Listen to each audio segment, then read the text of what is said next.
Hello, everyone, and thank you for joining us for today's session. My name is Danny, and I'm the event planner for the New York Reactor Space. Before we start, I have a few things to go over. Please take a moment to review our code of conduct. We seek to provide a respectful environment for both our audience and presenters. We encourage engagement in the chat, but please be mindful of your commentary, remain professional, and on topic. Useful links will be shared in the chat. The session is recorded and will be available on demand in 24 to 48 hours on the Microsoft Reactor YouTube channel. Which brings us to today's session. It will run for approximately 30 minutes with time for questions throughout. I will now turn it over to our speaker for introductions. Thank you so much, Danny, and welcome to Model Mondays. This is an exciting day for many reasons because, hi Sharmila, we made it to the end of season 1. This is episode 8, and we are so excited. So of course we had to do something special, and our focus today is going to be on hands-on with forecasting models with Kian Tran from Nixtla. But before we go there, Sharmila, what are you excited about this week? I'm actually excited that we successfully completed 8 episodes, and we have seen a lot of great interest from the community, and I really thank the community for supporting us and making it to all the shows and to the AMA on Fridays and asking all the great questions. So please keep it going. We are still planning to come back with another season, but details of that later. Let's jump into episode 8. Yeah. Yes. So this is an episode with a spotlight on time forecasting models. But as you know, we usually start off with a 5-minute quick review of the top news items in models from the past week. Take it away, Sharmila. Thank you, Nitya. Today we are going to close out our season 1 of Model Monday series with incredible highlights that showcase the cutting edge innovation happening in Azure AI Foundry and beyond. So let's dive in. On Azure AI Foundry last week, we just launched the GPT Image 1 model. This is a groundbreaking model that takes image generation to the next level. And we've been seeing a lot of these image generation models, and we even introduced the image playground when we talked about Stability AI. And these models are available on the image playground. And this particular model, it excels at creating highly realistic, complex and detailed images from text prompts, and it's actually setting a new standard for enterprise grade image generation by blending creativity with control right within Azure serverless environment. And as always, there is a QR code there, so please take a screenshot, and the QR code usually takes you to the actual model, so you can play around with the model if it is a model highlight, and in other cases where it's not a model highlight, it will take you either to the blog or to a GitHub repository. Now next, we want to kind of talk about some agent news. So Google's agent to agent framework has dropped some fantastic samples recently, including an integration with Microsoft's semantic kernel. So this actually unlocks new possibilities for building complex multi-agent systems, and semantic kernels helps agents plan, coordinate, and reason across tasks more efficiently. So actually semantic kernel is now becoming the universal orchestration layer for multi-agent workflows, even beyond Azure ecosystems. And then again, kind of continuing with the agent announcements, our very own Jennifer Marsman, who was here on Model Mondays episode 2, talking about reasoning models. She's from the Microsoft team, and she has released an open source toolkit for experimenting with multi-agent systems. It's packed with real-world research samples focused on agent collaboration, negotiation, and competition. And if you're serious about multi-agent architectures, this is a must bookmark resource. So building multi-agent AI is not just the future, it's actually happening right now. And we at Microsoft, we are helping to define that. And again, the QR code takes you to the GitHub repository. So go in and try this out today. Then next we have the remote MCP server announcement. So the future of MCP is remote and it's already here. If you've been playing with AI agents or LLM tools like Copilot in VS Code, you've probably heard of MCP, and it's fast becoming the connective tissue for the modern AI stack. And the guide that we are showing here will help you deploy your own remote MCP server in under an hour. Now imagine this, instead of every tool running locally, you run a remote MCP server fully serverless, hosted on Azure Container Apps, secure, scalable, and API key protected. Now that's like a game changer in the MCP world. And then moving on, like, of course, we've been talking about agent news, MCP. Now, as we build all these sophisticated AI agents, security becomes critical. And Microsoft just published deep insights into securing the MCP implementations, the systems that orchestrate agent activities, model routing, and resource allocation. So if you're deploying agents at scale, you must think about securing the MCP, your MCP, from day one. From image, so that brings us to the end of Model Monday's highlights. So from image generation breakthroughs to agent orchestration, multi-agent research, and security foundations, we have seen AI innovations accelerate faster than ever. Thank you for joining us every week on this Model Monday's highlights and episode. Stay curious and stay building. Nitya, back to you. Thanks, Sharmila. That's, I thought coming up to build with 2 weeks left to go that we would actually have less news now, but it's like a nonstop drumbeat. I will also say that I think we had Agent Hacks that's just wrapping up right now. If you were on our channel last week and we had Pamela Fox, she has a really nice repo with a whole bunch of agent samples as well. We will be putting all of these together in our repository, so do kind of keep an eye out for that. But yeah, I'm excited about MCP. Did not know about semantic kernel in 808, so that's cool. And I can't really wait for a build to be done, so we have a lot of things to play with after that as well. But we are here today because we actually want to put the spotlight on forecasting models. So I want to bring to the stage our two speakers from Nixtla, Kuyan Tan. Hello, everyone. Hi, and eBay. Do you girls want to introduce yourself? And tell us a little bit about yourselves, yeah. I'll go ahead and introduce myself. I'm Quyên Trang, a developer advocate at Nixtla. I have been regularly posting tips on Python and data science on CodeCut, and my current mission is to make data science tools more accessible to data scientists. Hi, everyone. My name is Yibe, and I'm the data scientist at Nixtla. I'm super happy to see all of you guys join today's meeting, and thank you for joining it. I'm here to answer any question if you're having any for the presentation.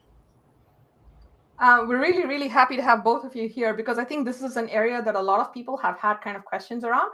But also, I think you're one of the first folks to come in here talking about specialized models. So let me kind of go ahead. Before we do that, though, Sharmila, is there anything you want to say before we start on the slides? No, I mean, as you mentioned, this is our first episode on like a very focused area like forecasting with Nixtla TimeGen. So we are excited to see hear more from Quyên and eBay, and also to hear from the community what kind of use cases you all have when you thinking about forecasting models. So go ahead, Quyên. We don't want to take up your time. Okay. Yeah, so who is Nixtla? Nixtla is an AI startup specializing in time series forecasting and anomaly detection.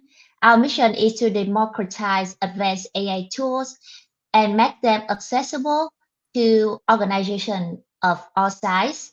Our key offering include TimeGPT, a generative pre-trained transformer model for time series data.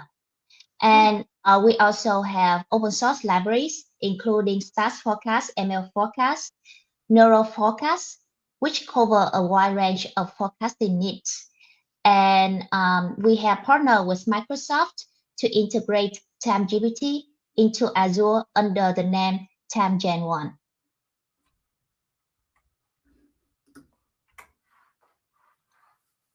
So what is TimeGen 1? It is our TimeGPT model optimized specifically for Microsoft Azure platform. It features zero-shot forecasting, meaning it can generate highly accurate predictions without requiring any model training. It's versatile and is supporting applications across retail, finance, energy. It's also easy to deploy through the Azure AI Studio and Azure Machine Learning, requiring just a few slides of code. Some of the benefits include cost effectiveness with a pay-as-you-go model that cut down infrastructure costs. And it can also scale very well with large forecasting tasks. It is enterprise-grade ready and it's leveraged Azure compliance standards. I think you had a demo set up that you were going to go into, but before we jump to that, I was maybe going to say that our audience is a combination of people who are very new to this field and those who have a lot of experience. So would you be willing to share a few kind of like domains where you're seeing forecasting models being used today? Ibe, do you want to answer this question? Yeah, sure. I can take this question. So as we have been written here, so our client is actually very wild, and have a very wide range. So for the most of the time, we are seeing people in finance, in retail, as well in industrial production who are using our model. So for example, in retail, there is a very large need for time series forecasting in demand forecasting. Right. And for finance, it's like more apparent, like people are, for example, focusing the stock price or the movement, as well as like for other derivative or options. And also, like we're seeing a lot of people using TimeGen or TimeGPT in their industrial production. For example, the energy forecast or actually some chemical production, things like that. Yeah, I'm already seeing some questions coming up in the chat, but maybe we can play the video and then we'll collect the questions while we wait. Would that be good? Yeah. Okay, let's play it.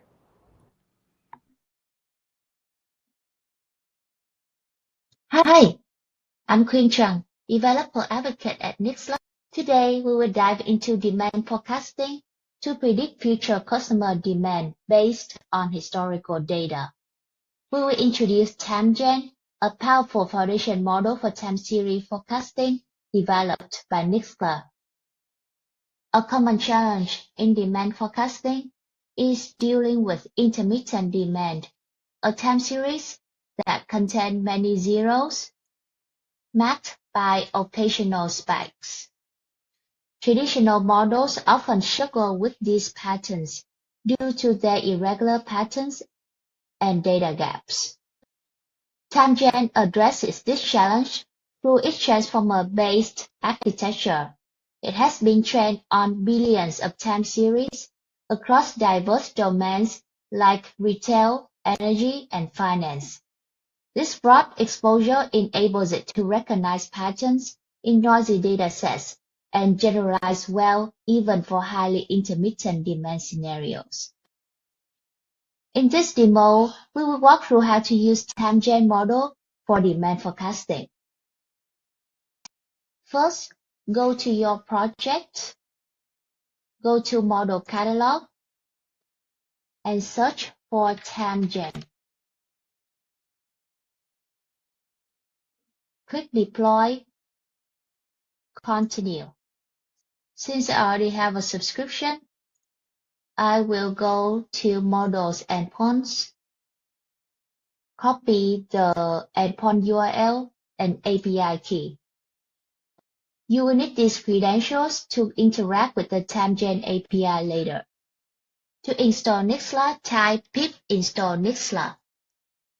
Next, instantiate the Nixtla client object by specifying the base URL that we copied earlier and the API key. In this demo, we will use a sample of the M5 dataset that tracks daily demand for food items sold in a California store. In this dataset, each row represents a unique date and product. The white column is the demand value for that date. Sale price is the item's price on that day. The event type columns are external variables to help the model understand external influences on demand. Next, let's visualize a few demand series using client dot plot. This function displays the historical demands over time. Here we limit the view to the last 360 days of 2 food items. The plot shows intermittent demands pattern, extended periods of zero or low demand punctuated by sudden spikes.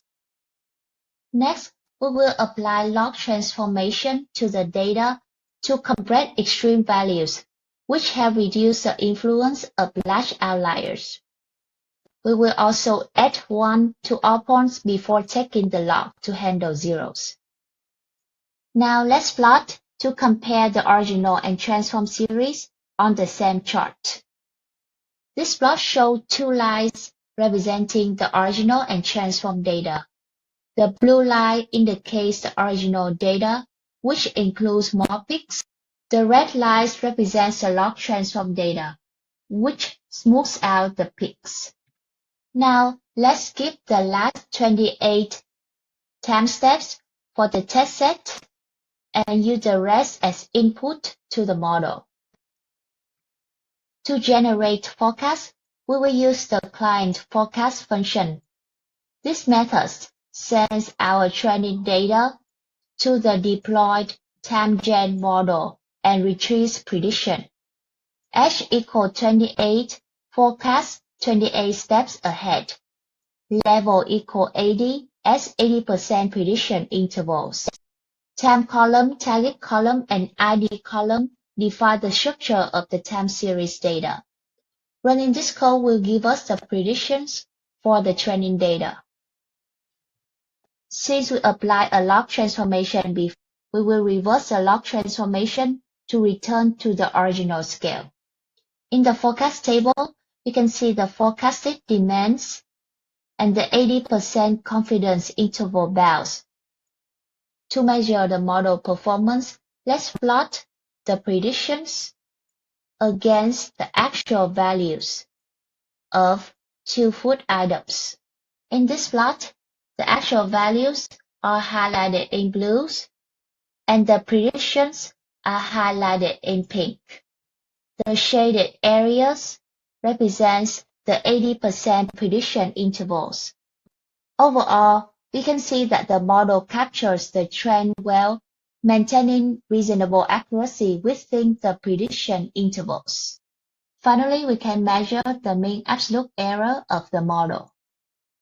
The MAE of this model is 0.51, indicates that on average, the model forecast deviates by around 0.51 units from the actual demand. Considering the intermittent nature of the data, this is a solid performance.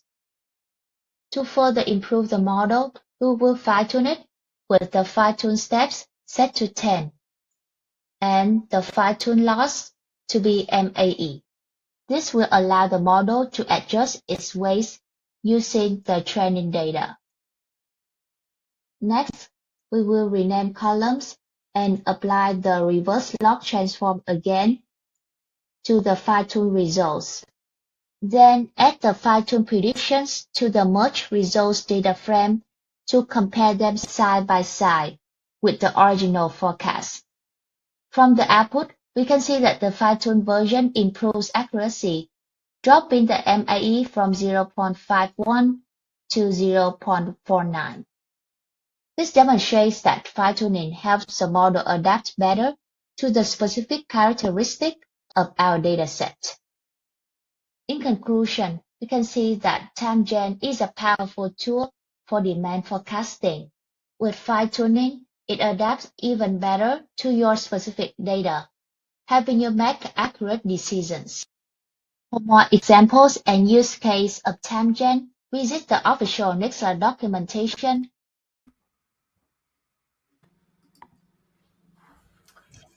Awesome, thank you. If I kept looking off screen, it's because there are actually a bunch of questions coming in, so I was kind of like happy This is really great. And Sharmila, I don't know if you want to jump into questions or if we should basically take a minute to see if there's anything else you want to add. Otherwise, we could start. No, we should jump into questions and then we can come back. Okay, so I think the very first question someone asked is, what's the backend code used for TimeGen? So I'm not sure if you can share that, but we'd love to know as well. Yeah, maybe I can take this question. So TimeGen is a big model pre-trained on the transformer model.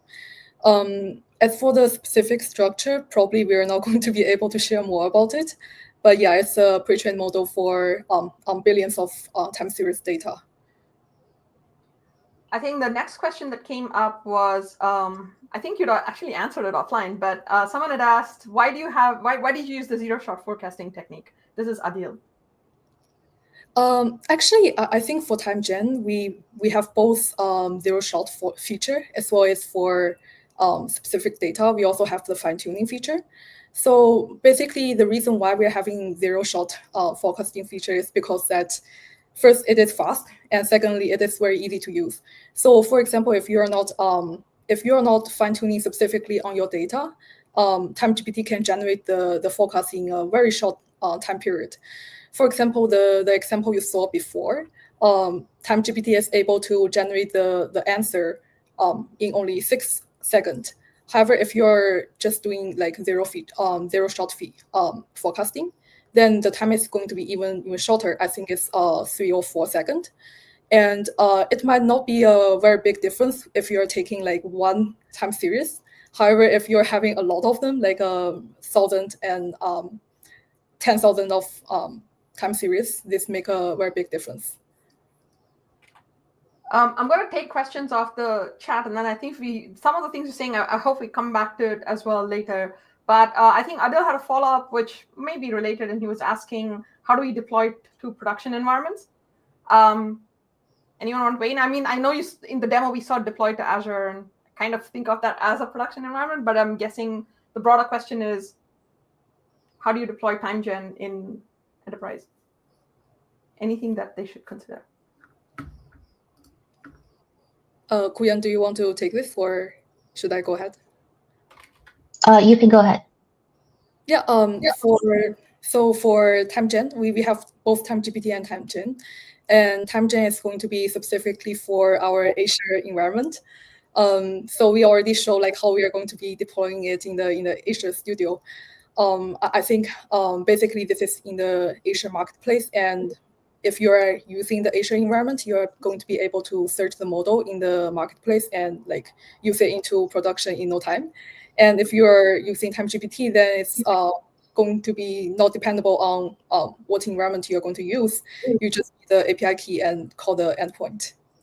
Yeah, you can go to Nixtla.io and basically just click try TimeGPT and grab the API key endpoint if you want to try it out in your local environment. I'm trying to put the links in the chat as we go. Anil actually has Adil had other questions, but let me first take the one from Jeremy. He said, can you please talk about use cases in IoT? Actually, I'm interested in that. Any use cases in IoT? And I guess I would also want to know IoT versus industrial IoT, because I think they're both different in terms of their requirements. Yeah, definitely. I think for IoT, the main thing is that the time series is going to be having very small granularity, like for example, like second or even millisecond, nanosecond, right? So TimeGPT is actually having several use cases for the machine-generated metrics, which is very similar to the IoT data. So for example, we have a client with chemical production, and in their production process, they have measuring the different metrics, for example, the heating or the pressure of the production device, or like the usage of different energy measured in different kind of ways.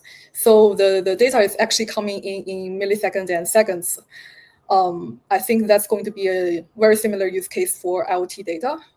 Does that help? Yeah, I think that are there any, I mean, this is me just kind of asking on the side, but are there any characteristics of the time series data? Like, are there specific kinds of, like, for instance, I thought about it from a responsible AI perspective, right?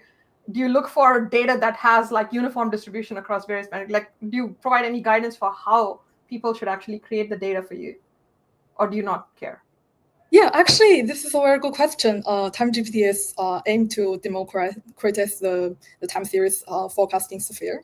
So actually, we don't have any requirement for cleaning or specifically preparing the data set for TimeGPT. Actually, you can just, as long as you have a whole time series without missing value, you can just throw it into TimeGPT and it's going to be automatically processing the data and like preparing your data for the forecast, scaling, whatever cleansing we need to do before feeding it into the transformer. And then we can have the result in like 3 lines of code. That's actually very attractive for me. Next question from IQ Mates was, are there any different size models? Sorry? Are there any different size models? I'm guessing when they mean size, and IQ Mates, please do clarify. I think when they say size, they probably mean parameters, but maybe they also mean mini and large full-featured models. I'm not sure. Both questions are valid. Yeah, definitely. I think I can answer both then. So for the different size of model, whether or not we have a mini version of TimeGPT, the quick answer is no. Like TimeGPT is the only model that we are having right now, but in the future, definitely for increasing the speed of making forecasts or like making fine tuning, we were thinking about like adding the mini version of it. However, for different size of model, if you're talking about parameter, like we do have fine tuning feature, so we have different fine tuning capability for TimeGPT, and you can specify like how you want to fine tune the model as well as how much you want to fine tune the model. So it's going to be depending on your use case specifically. And some of these questions I may be kind of asking out of order, so hopefully the gentleman who asked kind of knows they're connected. This one says, how about global forecasting? And I'm guessing that's connected to the previous question where I was talking about production environments. So what does global forecasting mean in that context, I guess? Yeah, actually, I'm also a little bit confused. Can you elaborate on the question a little bit more? Yeah, Adil, if you want to clarify the question in the chat, we'll grab that from you. In the meantime, let's go to the next one because we are kind of closing on time. The question from IQ Mates was, how light or heavy is the model infrastructure needed to run this? Actually, on our website, you can go to Nixtla and see our documentation on data requirement. We have a specific section attribute to the infrastructure you need for running the TimeGPT model. However, actually, it's not very much, to be honest. You can run it with CPU or GPU, whatever you like. So the quick question is that as long as you have your own environment set up, like the model is actually quite light. Andrew Klein said, has anyone used this to help determine the probability of failure in mechanical equipment? That's interesting, and actually, yes. That's an interesting question. I think it's probably linked back to the use case we're having. Probably I can't tell more about our client, but the idea here is like a more complex question about the whole system of the chemical production. And it's not simply about one device being like failed or like is it working successfully. But this is a part of the whole problem, like to detect making anomaly detection on the production or data generated from the machine. So I'm guessing you must have evaluation techniques to make sure that the kinds of predictions that your model makes are kind of within the bounds of reason, like responsible behavior, so to speak, right? Maybe that's what he was alluding to. Definitely. So I think for time series forecasting, like we have a whole evaluation pipeline implemented with the stats forecast or utils forecast that is with showed in the presentation we had.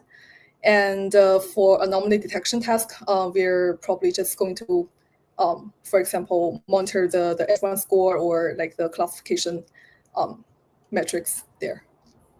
There's one more question, but I'll just ask this as a tangent because you did mention you're a data scientist and Kieran's done a lot of work in this space. Do you maybe maintain a collection of papers? Because this is one of the areas where there's a ton of like interesting research that's going into like really making the efficiencies of these models better. So do you potentially have any of these somewhere that you would recommend? If so, please do put them in the chat. The last question that I see here is also when should I use foundation? Okay, when to use foundation models as compared to classical statistical forecasting techniques? So what was kind of the value of a foundational model version of it?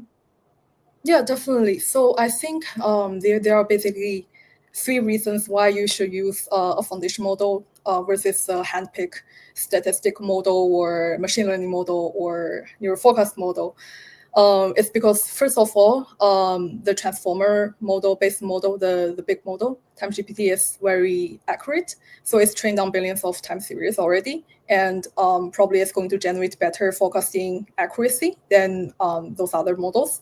And secondly, it's going to be that the TimeGPT or TimeGen is very easy to implement. As you can saw from the example, you don't need to train the model. You don't need to do anything for data processing. You basically just deploy the model and make it into use. It's going to be as little as 3 lines of code, or if you want to add a little bit class generalization or specification for your data, you're going to fine-tune the model a little bit more. But that TimeGen is very easy to use. And thirdly, it doesn't need a lot of time to develop or to maintain. So TimeGen is going to be maintained by us instead of like you're going to fine-tune the model over the time. So these are probably the 3 main reasons why you should use specific the TimeGen instead of handpicking your own model.